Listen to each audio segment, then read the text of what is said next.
I used to believe that routines were proof of stability. Every morning, I woke before the alarm, brewed coffee strong enough to cut through sleep, and kissed Marcus on the forehead before she left for work. Our house in the quiet suburb felt safe, almost sealed from surprises. I told myself that safety was the same as happiness, and for a long time, that belief carried me. Then Daniel Okoye moved in next door. That I noticed him first through the front window one late afternoon, struggling with a stack of boxes and a stubborn door. He had the tired posture of someone new to the country, careful with every movement, as if the ground itself required permission. I stepped outside without thinking, introduced myself, and offered help. Daniel's smile came quickly, grateful but reserved, and his accent softened the edges of his words. He thanked me twice for the same favor, which told me more about his loneliness than his politeness ever could. Over the next few days, our encounter stayed small. A nod while taking out trash. A brief wave across the lawn. I learned he was from Nigeria, that he worked evenings, that he didn't yet drive. The last detail arrived one Saturday morning when he stood on my porch, hands clasped together, asking if I might teach him. He said it carefully, as though the question itself might inconvenience me. That I should have checked with Marcus first.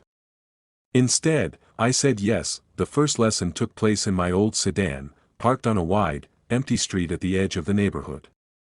Daniel adjusted the seat too far forward, then laughed at himself when I pointed it out. The sound of that laugh lingered longer than it should have. I explained the pedals, the mirrors, the importance of patience. He listened closely, not just to my instructions but to the spaces between them. When he stalled the engine, he apologized as if he had failed a test, and I reassured him with a calm I didn't know I possessed. Driving lessons became our unspoken arrangement. We met in the early evenings, before Marcus returned home. I told myself the timing was practical, nothing more. Daniel improved quickly, his confidence growing with every smooth turn. Between corrections, we talked.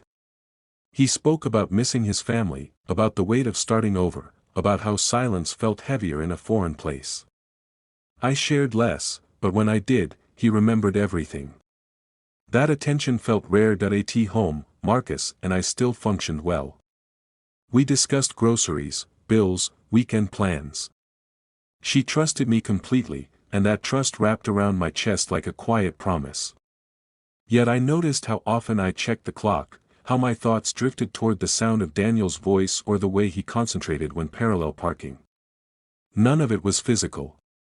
I reminded myself of that often, as if naming the boundary could keep it intact. One evening, rain forced us to pull over beneath a line of trees. The windshield filled with water, blurring the world outside. We sat there, engine idling, and Daniel spoke about fear. Not dramatic fear, but the kind that settles in slowly, convincing you that you don't quite belong anywhere. I listened, really listened, and felt something shift inside me. I wasn't just his instructor anymore. I had become his anchor, and the realization scared me. After that night, the lessons changed. Not in schedule or purpose, but in weight. Daniel's questions drifted from driving to life. He asked how long Marcus and I had been married, whether I ever wondered about different versions of myself. I answered carefully, aware that each word carried more meaning than intended. When I mentioned feeling restless, his eyes flickered with understanding, not judgment. That look followed me home. Marcus noticed my distraction before I admitted it to myself. She asked if work was stressful, if I was sleeping well. I assured her everything was fine, and she believed me. Her faith made my silence feel heavier. I started editing my stories, leaving Daniel out of them, telling myself that privacy wasn't the same as secrecy. The neighborhood grew familiar with our routine. A few neighbors waved as we passed, unaware of the quiet storm forming inside me. Daniel thanked me after every lesson, sometimes twice, sometimes with a pause that felt like an unspoken question. I told myself that gratitude was harmless. Still, I found myself rehearsing conversations in my head long after we parted. One evening, as the sun dipped low and painted the road amber, Daniel parked smoothly for the first time without guidance.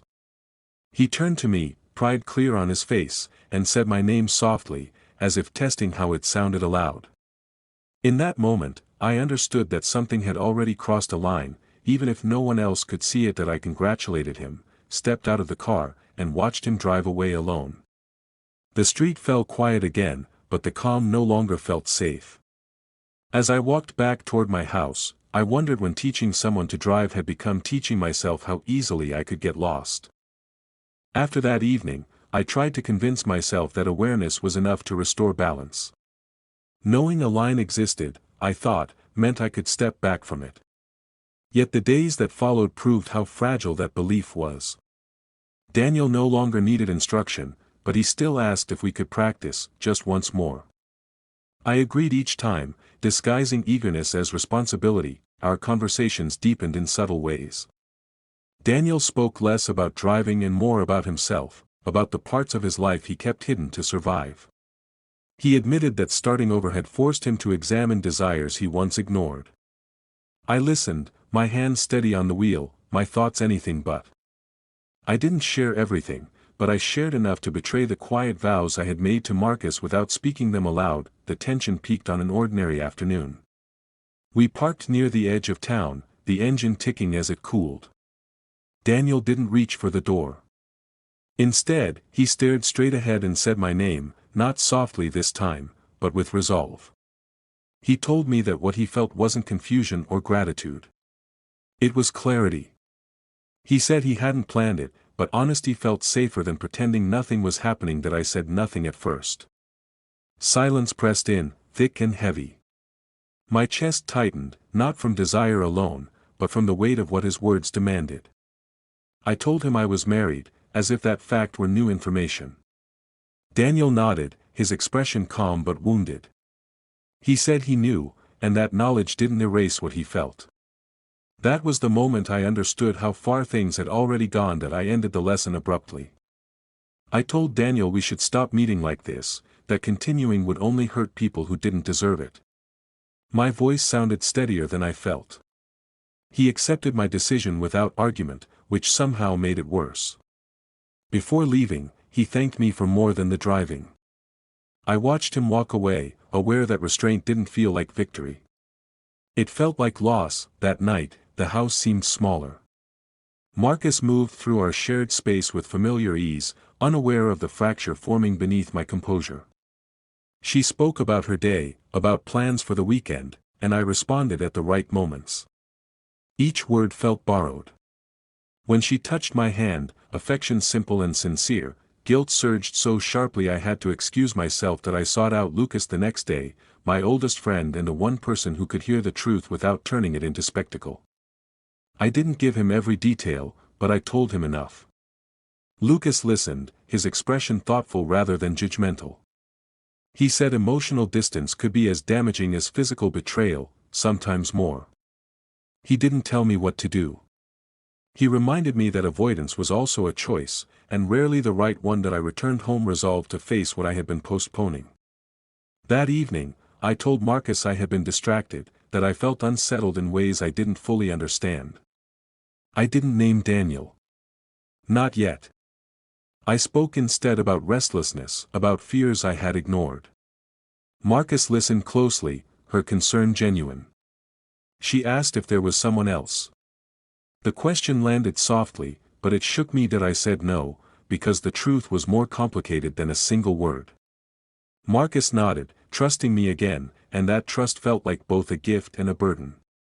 We talked late into the night, rediscovering pieces of each other that routine had buried. When we finally slept, I stared at the ceiling, aware that clarity didn't come all at once. It arrived in fragments. Days passed without seeing Daniel. The absence was loud at first, then gradually quieter. I focused on my marriage, on being present rather than merely available. Yet questions lingered. About identity. About honesty. About the parts of myself I had almost handed over to silence. One evening, I saw Daniel across the street, confidently unlocking his car. He glanced up, met my eyes, and offered a brief nod. No resentment, no invitation. Just acknowledgement.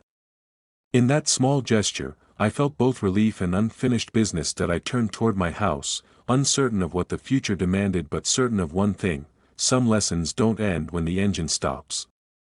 They wait, patient and unresolved, asking whether we will face them fully or spend a lifetime driving in careful circles.